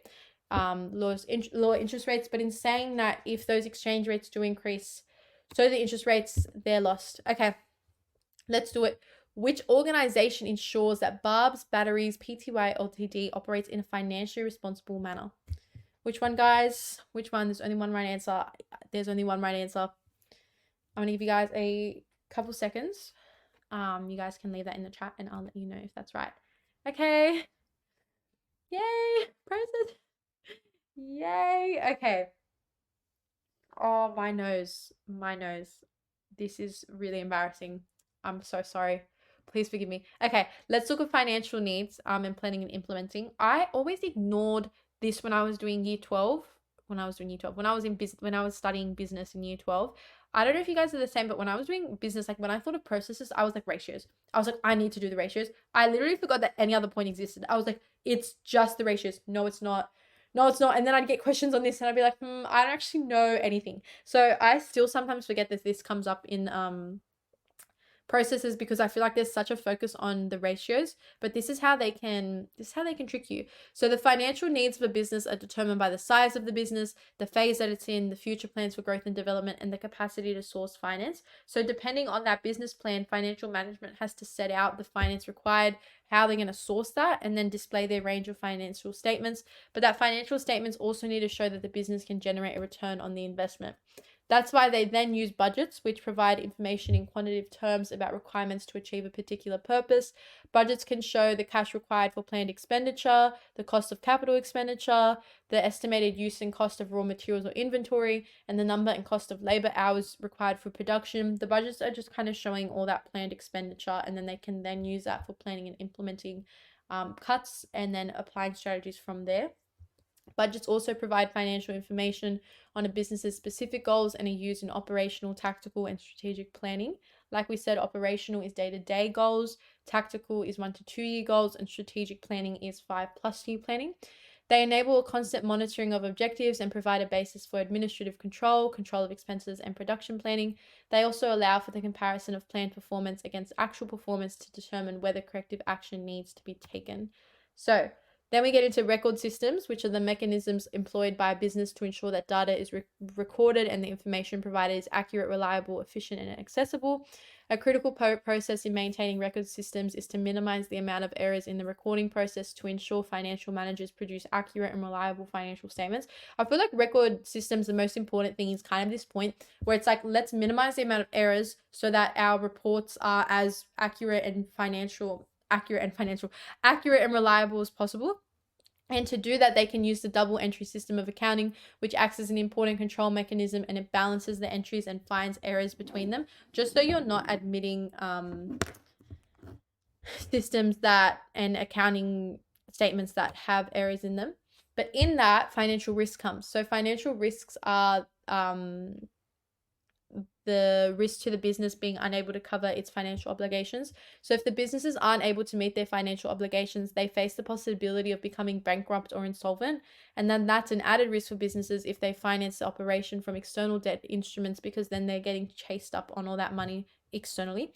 So to minimize financial risks, businesses must consider the amount of profit that needs to be generated and then make sure that they're covering the cost of that debt as well as making a profit. It's great to make a profit, but if that profit and all it's doing is covering you the cost of your debt, you're literally at zero. It's like covering that debt and then still making profit on top of that. Then comes financial controls, which are the policies and procedures that ensure that the plans of a business will be achieved in the most efficient way. The most common causes of financial problems are theft and fraud, damage or loss of assets, and errors in the recording system. But that's why it's so important to have monitoring and financial controls in place so that you can monitor your assets like accounts receivables, inventory, and cash. The policies to do that and to promote control are clear authorization and responsibility for tasks in the business, separation of duties, rotation of duties, and control of cash. So important. Control of cash can literally be done with a cash register, but separation of duties and rotation of duties along with clear responsibility for tasks is really, really important. If you've got one person in a business who deals with all the accounts receivables, signs them all off, counts all the cash at the end of the day, banks all that cash, is doing all the record systems. If you've got one person doing all of those duties, you're more at risk to issues like theft and fraud because it's a lot of trust in one person. While if you're doing a separation of duties and a rotation of duties, and each of those duties have clear authorization and responsibility, you're more secure and stable because more people are going through it, which means naturally there's more checking and naturally you can pinpoint where it is that any of these common financial problems may begin. Now, Debt financing relates to short and long-term borrowing from external sources.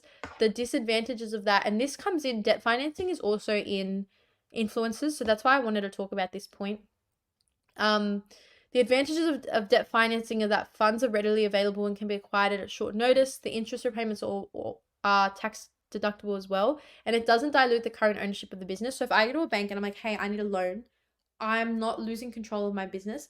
But if I was to turn to equity financing and I opened up shares for my business, I dilute the control that I own. So that's one of the disadvantages of equity financing. While the disadvantages of debt financing is its increased risk if debt comes from a variety of financial institutions due to interest charges. If I've got all these different financial institutions giving me money, I'm going to have all these different interest charges, and that comes at a risk because if I can't repay that interest, or if interest rates are going up, I'm a little bit stuck. Regular repayments also need to be made, and security may be required by the business.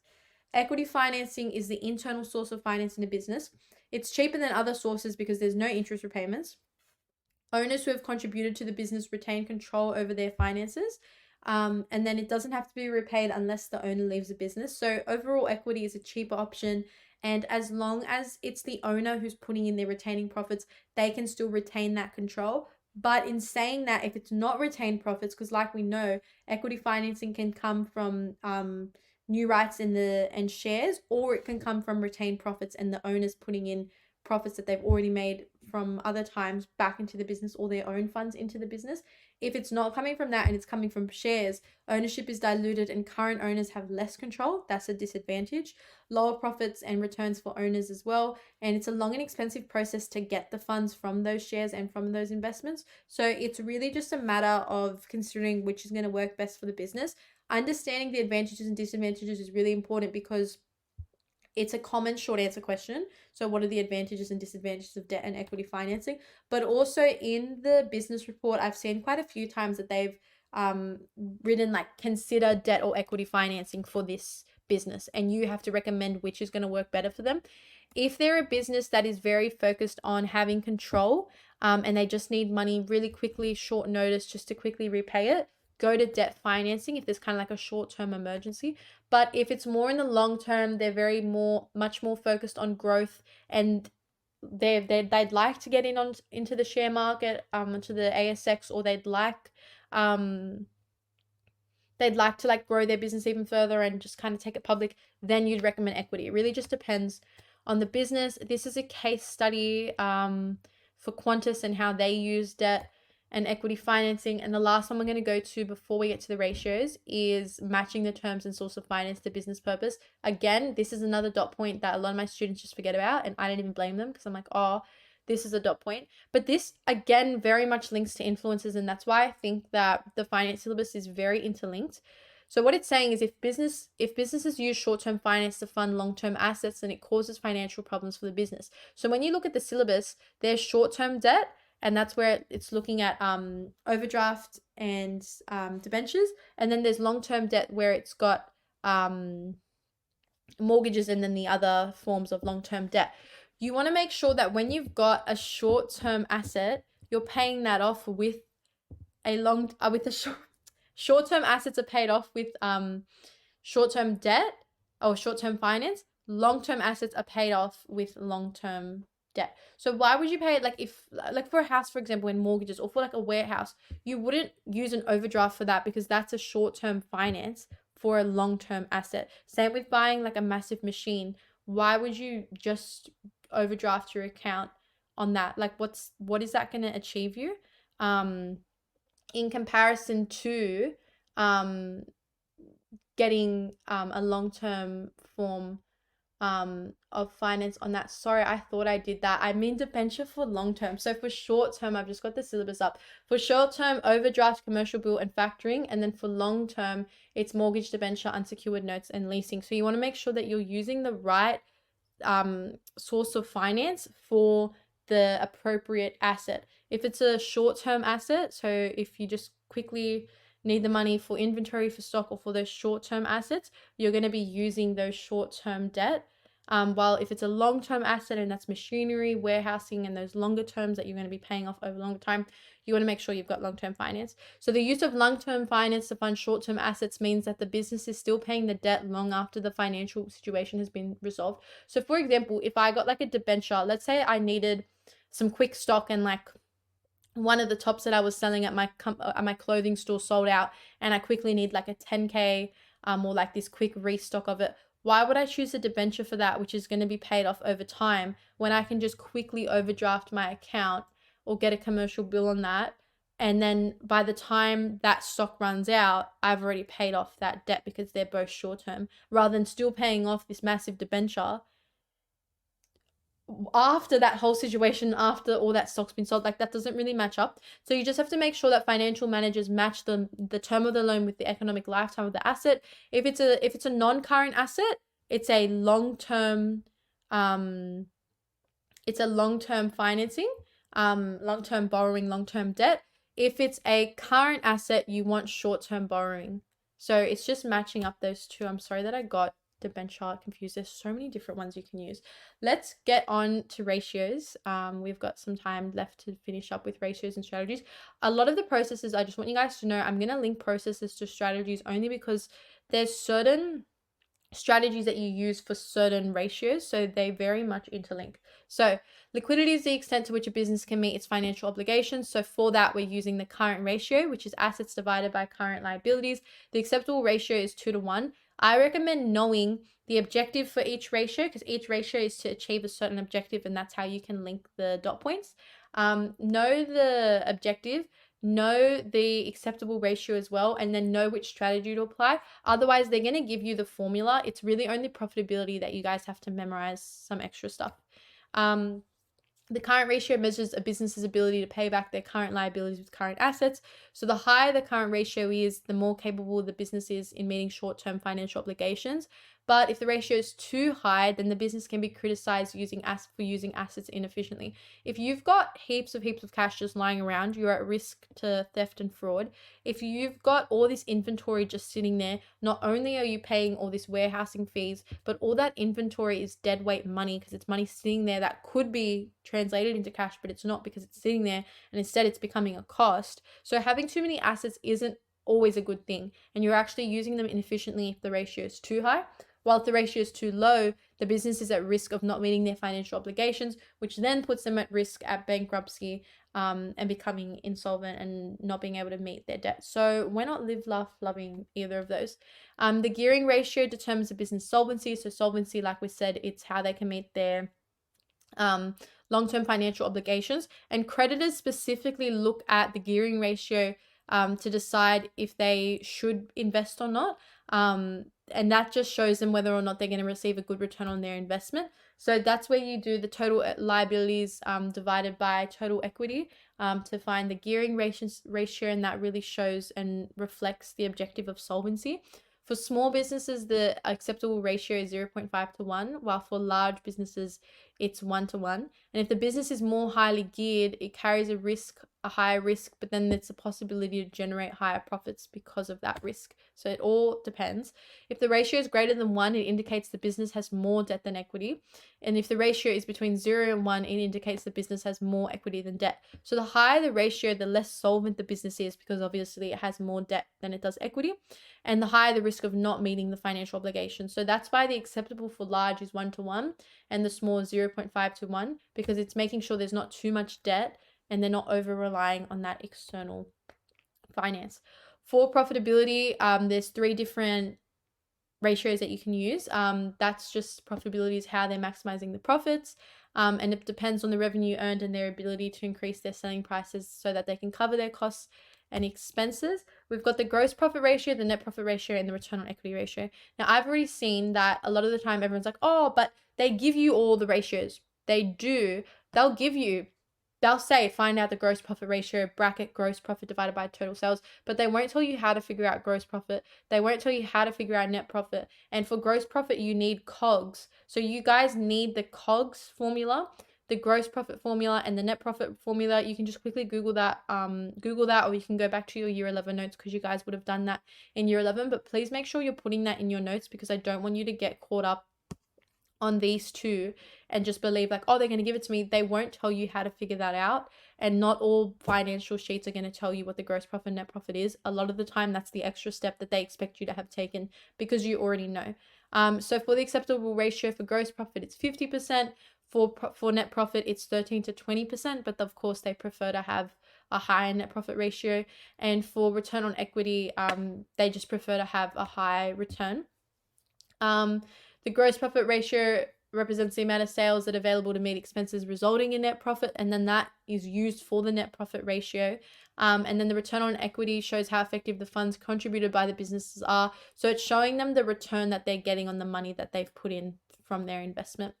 Efficiency is the ability of a business to minimize its costs and manage its assets so that maximum profit is achieved with the lowest possible level of assets.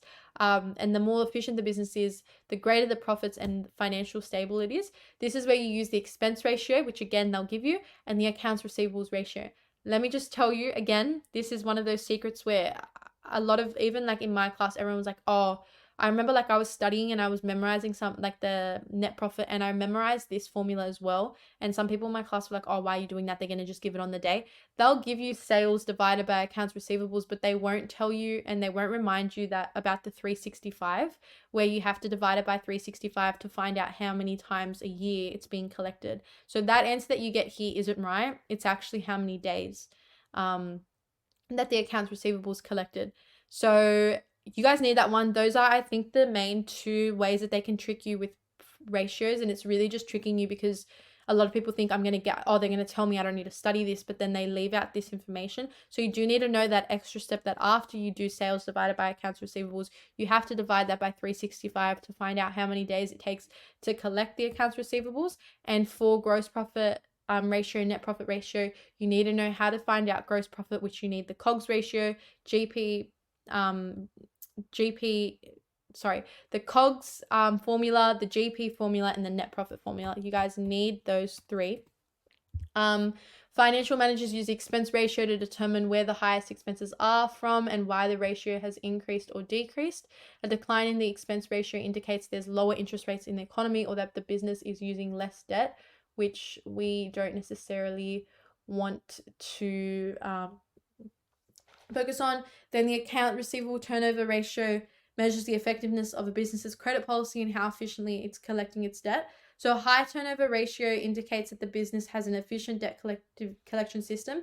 An ideal ratio is 12 times per year or every 30 days or less. If it's more than 30 days, it's not showing that they're very efficient in their turnover collection, which isn't good because their turnover, that's money that they've made that they're just waiting to collect. So if you're waiting 60 days to get your money, first of all, it's not good for your cash flow, but it's also just not good for your asset management either, because that's money that you should have and that should be owed, that you should have in your account that's not there because you're waiting. So having 30 days or less means that you're ideally being paid 12 times a year, and that really helps you throughout every single month of your cash flow, because you've got that money coming in to help out.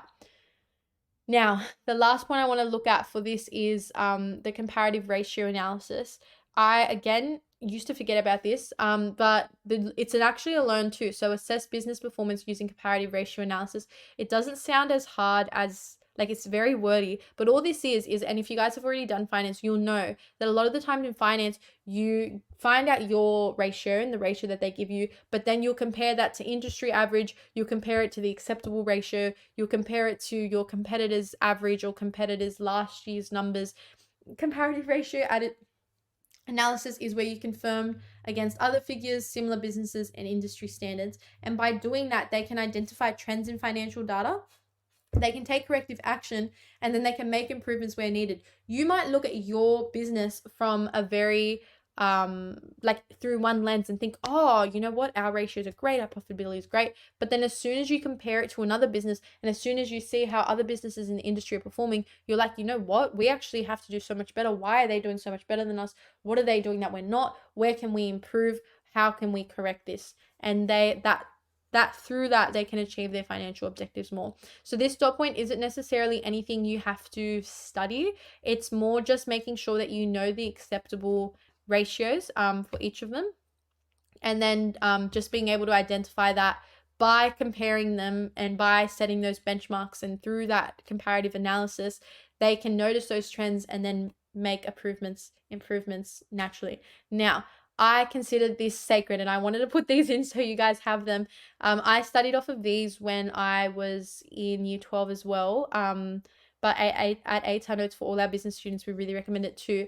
They're basically just summary tables of everything you need to know about the ratios. They've got the objective, so which ratio is connected to which. So like we saw, current ratio was connected to liquidity. So they've got all the objectives in there.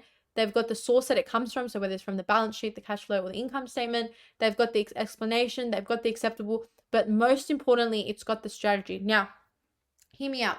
For current ratio, for example, and current ratio is how much a business is able to pay in the pay debt in the short term and meet short term financial obligations. So how liquid they are. Let's say from the strategies I picked profitability, those profitability strategies aren't necessarily going to help me because I'm dealing with current assets and current liability, but cash flow strategies and working capital strategies, which are specifically dealing with current assets and current liabilities, which are the two in question, but also cash flow, which is helping me manage that cash to pay off those current liabilities and balance those assets, are going to help me. So this is what I mean where in business studies, and it's with the other topics as well and with the other functions, I know there's heaps of different strategies and a lot of people are like, you know what, I'm going to learn all of them and I can use any strategy for any question. It's not always the case, and especially in finance, there are strategies that are better suited to certain ratios. So that's why I wanted to give you guys this sheet so you guys can see, and I've got them for all the different ones. So even if you don't want to download the slides, I recommend just having a copy of this. This is all I studied for ratios and it really helped me with my marks, but also just with my assessments and my understanding. So I could just connect which was working with which. For current ratio, for example, if you do discounts on early payments, distribution of payment, and factoring, they're all coming from cash flow management. And then we've got control of current assets and control of current liabilities, which are working capital management. So they're specifically going to help with those. For profitability, the two main strategies I recommend, guys, is expense minimization or revenue controls. Revenue controls is literally just increasing your sales through marketing and maximizing your revenue with a better mix of marketing. So with profitability, the only two ways you can really affect it is increasing your sales or decreasing your costs and expenses. To decrease your costs and expenses, you want to turn to expense minimization, which is one of the profitability management strategies. For expense minimization, there's all different things you can do. You can start buying in bulk, bundle pricing, you can outsource, you can do a casualization of the workforce because casuals don't have to be paid annual leave and sick leave, so they're actually cheaper as a whole in terms of labor. You can find cheaper suppliers, you can downsize or relocate operations. There's all different things that you can do to minimize your expenses, and by minimizing your expenses, you're going to end up maximizing your profits. But on top of that, if you are struggling to cut down on your expenses, you can actually just increase your sales and look at your marketing mix and use your marketing more efficiently. So looking at the pricing policy, making sure you're not overpricing, making sure you're reaching your target market, adequate sale forecast, and just again, you can really, if you don't feel too confident on finance and you get a question on profitability strategies, best believe you bring in all your marketing knowledge. And I was a marketing lover. You can bring all of that in and literally just talk about marketing strategies because it's the 4 Ps. Which are the 4 Ps from the marketing strategy syllabus. So you can just pull that in. That's a little hack of business studies. Same for efficiency and the expense ratio. You want to make sure that, well, it's expenses, so utilize expense minimization as a strategy, and that's why certain strategies are going to fit ones better. But for accounts receivables, it doesn't really make too much sense to do expense ratio, but it does make sense to do discounts for early payment or to turn to factoring, which are directly associated with accounts receivables, and discounts for early payments of your accounts receivables, or selling your accounts receivables to a factoring company and getting 70 to 90% of that money back. Use the right strategies for the right objective. And then solvency, which is total liabilities versus owner's equity. You can lower your debt through expense minimization. You can do working capital management strategies. You can leasing, factoring. There's different strategies that you can use for each, but that's why I really recommend just having a copy of these, because I think that being able to connect your processes with your strategies is a really big game changer, and you'll find that comes up a lot in the exam. Let's quickly look at some strategies. So there's cash flow, which is the movement of cash in and out of a business over a period of time. If more money goes out than comes in, or if more money must be paid out before cash payments have been received, there's cash flow problems. So you really want to make sure that it's balanced. It means that you're keeping cash readily available in the business by using cash flow statements, speeding up payments by debtors, and delaying payments of suppliers. So you can have inflows, and your inflows are coming from your sales, from your accounts receivables, from commissions, dividends, rent, and interest. Outflows is all the money coming out, which is payments to suppliers, interest on loans, operating expenses, drawings, purchase of assets, and loan repayments. So the first strategy is cash flow statements, which I think is pretty good to talk about as a strategy because you guys would have done that in year 11. So for the cash flow statement, it's a financial statement that indicates the movement of cash receipts and cash payments resulting from financial transactions over a period of time. It's a continuous rolling cash budget. It shows patterns of short-term management of cash inflow and outflow. It can help you identify trends and act as a predictor of change, but it also indicates the movement of cash receipts and payments resulting from transactions over a period of time. So you can see like, oh, in June, we actually have a lot of outflow. Maybe we should distribute our payments throughout the month, or we should turn into throughout the year, or start paying this fee quarterly so we don't have this massive outflow all in one month. And a lot of the times companies, because June is end of financial year, a lot of their bills will be due then, and they'll have massive outflows, while they can then apply that strategy of distribution of payment to help that. This is a question from the 2016 HSC.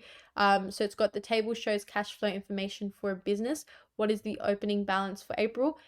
This is direct calculator question where you're just going to pump in those numbers. And when you pump them in, this one's a bit frustrating because you have to go through all of them to get to April, which is at the end.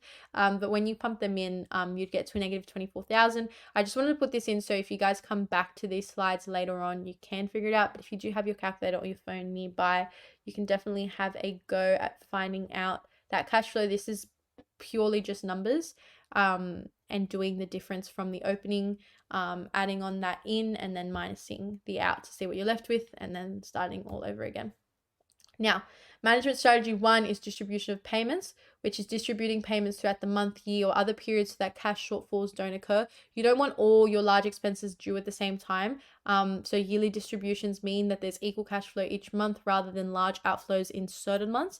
And this allows the business to have cash flow projection to identify periods of shortfalls and surpluses, and then better adequately just distribute and organize their money. Number 2 is discounts for early payments. I really recommend feeling confident with this only because it comes up across quite a few of the ratios, especially the accounts receivable turnover ratio. So it's most effective when it's targeted at creditors who owe large amounts in a financial year.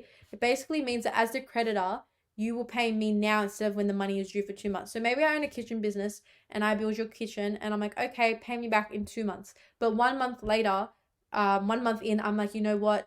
I want to hire a new worker. I want to buy a new car. Instead of going to debt, I already have this money that you owe me, but I don't want to wait another month. I need this car now. I'm going to go to you and I'll be like, hey, I know the money's due next month, but if you pay me now, I'll give you 5% off. I'll give you 10% off. You get to decide what that discount is. And then you're like, okay, I'll pay you it. I'm getting it cheaper. I'm getting my money. For me, it's great because I can get the money straight away, but at the same time, it's coming at a loss because I've got the discount. It's good though because that discount is something that I decided. The opposite is factoring. Now, factoring gets confusing because a lot of people confuse it with the discount for early payment. It's very similar, but factoring is when a third party is involved. So factoring is when there's a third party business. I go to them and I'm like, hey, I really need this money. Can you chase up this person to get it and give me the money now? The factoring business would be like, okay, let's say I had like 100 grand. I had an accounts receivable of 100 grand. I'm going to go to that company. I'm going to be like, listen, I have this accounts receivable of 100 grand. They're going to be like, okay, depending on the business, it'll either be 70 to 90% that they'll give me. So they can either give me 70K or they can give me 90K. They can keep, let's say for example, it's 90%, like their business policy is 90%. They're like, okay, we'll give you back 90%. So where I get 90K on the spot, they get to keep 10K for what they do. And then they go and chase up that person and wait for that person to fulfill that account. So then I get my money straight away. But again, it's coming at the loss where that company gets a minimum of 10%, the factoring company. But it means that I get my money sooner, and even though it's a bit less, it helps improve my working capital management in the event of like an absolute emergency. But again, discount for early payment means yes, you have to chase it up, and yes, that's timely, but you can decide that discount. While for factoring, it can be 10 to 30% loss that factoring business gets to keep. So you really got to consider, am I willing to lose that money? How desperate am I for money?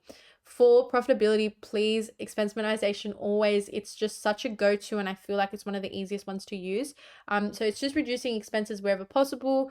Expense budgets are really helpful because they'll show you where expense patterns are invisible, are visible, and then you can eliminate waste and reduce that unnecessary spending so that you're increasing your productivity and efficiency and then still achieving profit maximization. That can be through casualization of the workforce, outsourcing, bundle pricing, downsizing or relocating operations, and finding cheaper suppliers. Now we're going to finish off with global strategies. Sorry, I'm like running through, but I want to make sure that we get all of this done. Again, all of this is going to be in the downloadable slides. Like, you can download all these slides to come back to this. This is recorded as well to come back to. I'm 100% going to make TikToks on this, so if you guys are on TikTok, follow up. But otherwise, any questions about any of this, I hope you guys are asking. I really hope I'm not just sitting in the live chat like waiting for questions. I hope we're having a chat.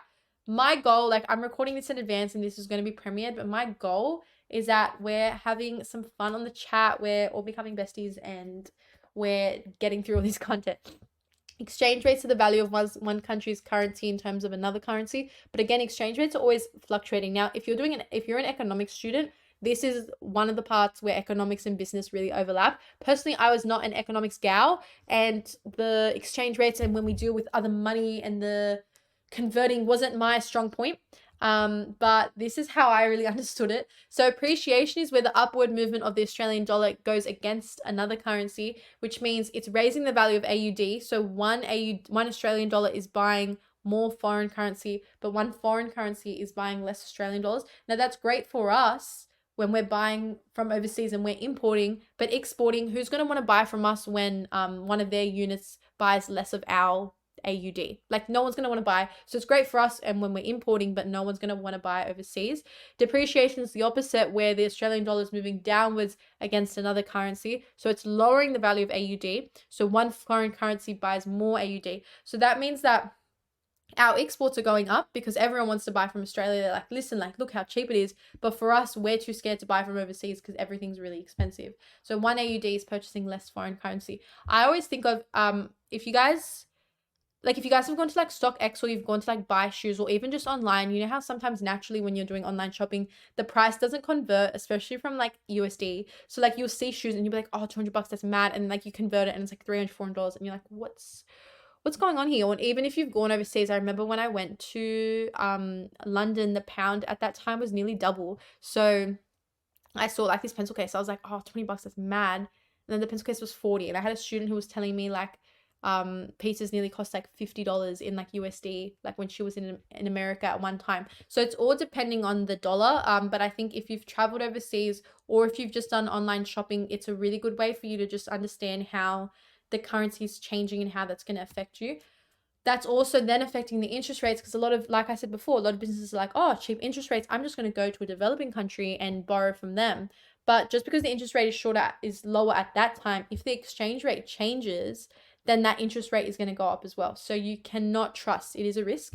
Methods of international payment is how you can get around that. And these are them in terms of risk for the exporter. So payment in advance, letter of credit, bill of exchange, and clean payment. Let's go through them.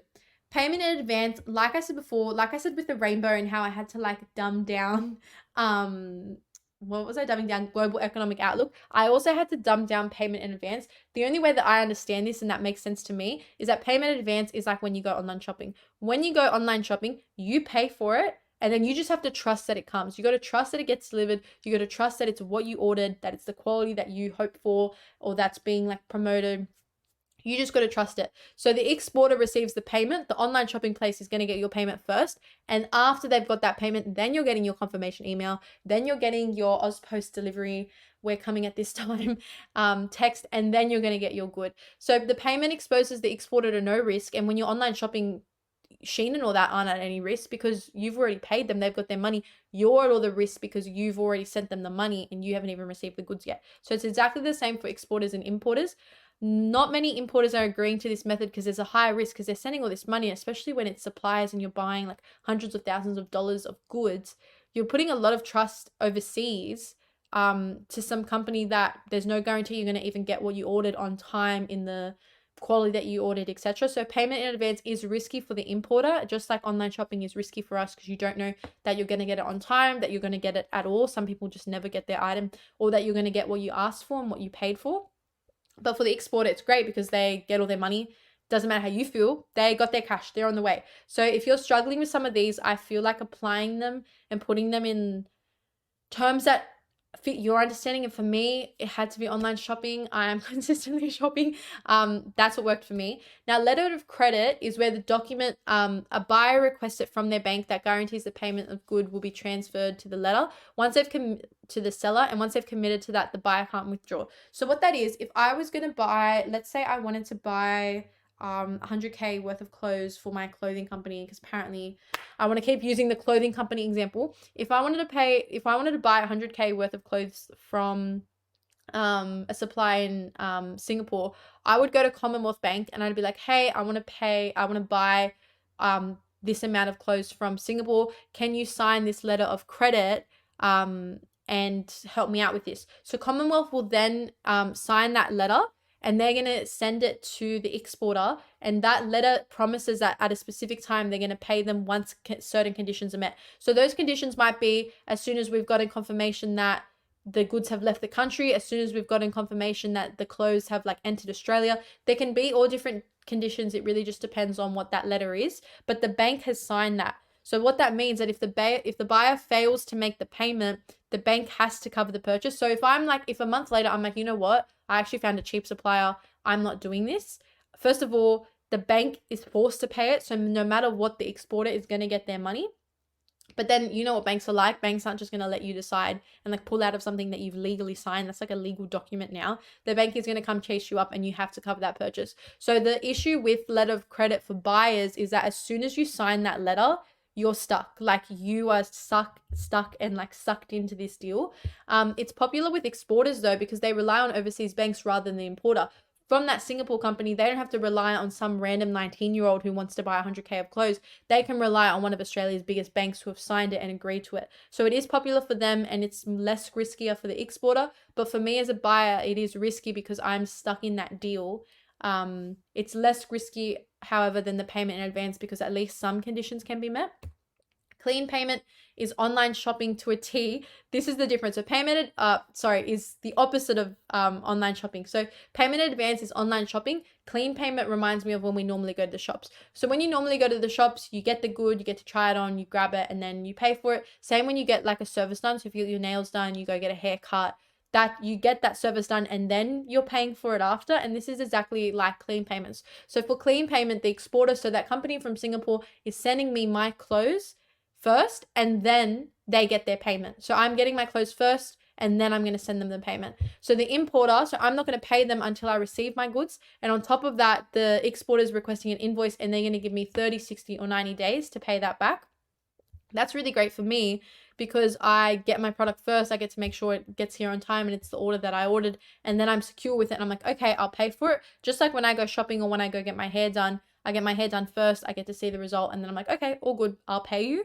That's different with online shopping where you have to just trust the good before it gets here. So it's advantageous for the importer, but it's only going to be used by the exporter if the exporter is confident that the importer is going to pay. So it's got a lot of trust with you got to have trust in the importer, because as an exporter from that company for Singapore, for example, they have to really trust that I'm going to pay that money because they're sending me all their goods. How do you know that I'm going to pay it? And especially because it's overseas and you're dealing with language barriers, financial differences and fluctuations in currency and exchange rates and interest rates. There's so much going on. So chasing up payments is definitely difficult with the barriers of like globalization and distance. So this method isn't too popular among exporters, and it only is going to be popular if they're confident or if it's someone that they supply with often and that they trust. And lastly is a bill of exchange. Now this can either be a document against payment where the exporter demands that the importer can only collect the goods after paying, or that the importer may collect the goods before paying. This bill of exchange is commonly used because the exporter gets to maintain control over the goods until the payment has been made, and it's kind of more on their terms, so it's less riskier for them. But again, if they choose to document against acceptance where I can't get my goods until I pay, the document against payment where I can't get my goods until I pay, that's a risk.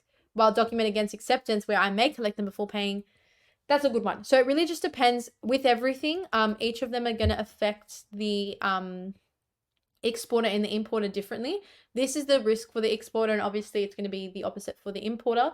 But I hope that makes sense. Please ask questions. I know this is actually really hard. I struggled to sit with this for a while. Like, I had to sit with these notes, and I had to just keep asking my teacher to re-explain again and again for all of global financial management, just because, again, I wasn't doing economics, and my common sense in that area just isn't really switched on. I'm still trying to understand Australian money, Australian math.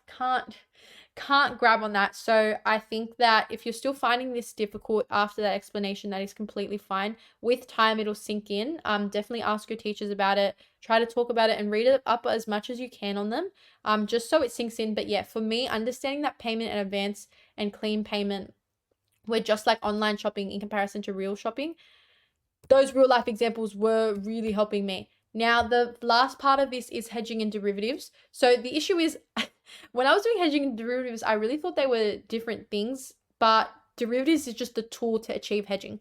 So hedging is the process of minimizing the risk of currency fluctuations. So currency fluctuations is, like I was saying, like maybe right now our dollar against UK is really bad, but then UK, something happens in a few months, their dollar goes up dramatically, and now like it cost me triple, 4 times, 5 times as much. That's at a risk, and that can really affect me. So to get over that, we use derivatives. So derivatives are the financial instruments that you use to lessen the risk, while hedging is just the process. So hedging is the process of minimizing the risk, and to act upon that process, you're going to use derivatives. So there's 3 different derivatives that you can use.